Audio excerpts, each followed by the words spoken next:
Hey all, ஒரு டேஸ்டியான ஈஸியான மீன் மேக்கர் மசாலா சப்பாத்திக்கு, தோசைக்கு, இட்லிக்கு எதுக்கு வேணால் சாப்பிட்லாம். எப்படி செய்யுதுன்னு பார்க்கலாமா?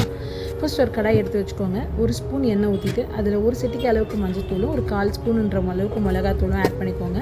அப்புறம் உப்பு கொஞ்சம் ஆட் பண்ணிவிட்டு அதில் நம்ம ஏற்கனவே சுடு தண்ணியில் ஊற வச்சுருந்த மீன் மேக்கரை புழிஞ்சி அதில் ஆட் பண்ணிக்கோங்க. இது நல்லா கொஞ்சம் பொன்னிறமாக வதங்கின பிறகு தனியாக எடுத்து வச்சுட்டு அதே கடாயில் நீங்கள் எண்ணெய் ஊற்றிக்கோங்க. சாரிங்க, நீங்கள் வேறு கடாயை கூட மாற்றிக்கோங்க. நான் பண்ண மிஸ்டேக் என்னென்னா அதிலே போட்டதுனால அதில் எனக்கு ஆனியன் வதங்கி வரும்போது பிளாக்காக வந்தது. அதுக்கப்புறமா ஊற்றின எண்ணெயில் கிராம்பு, ஏலக்காய், பட்டை, கொஞ்சோண்டு சோம்பு இதெல்லாம் ஆட் பண்ணிவிட்டு பொரியாக நறுக்கின வெங்காயத்தையும் ஆட் பண்ணிக்கோங்க.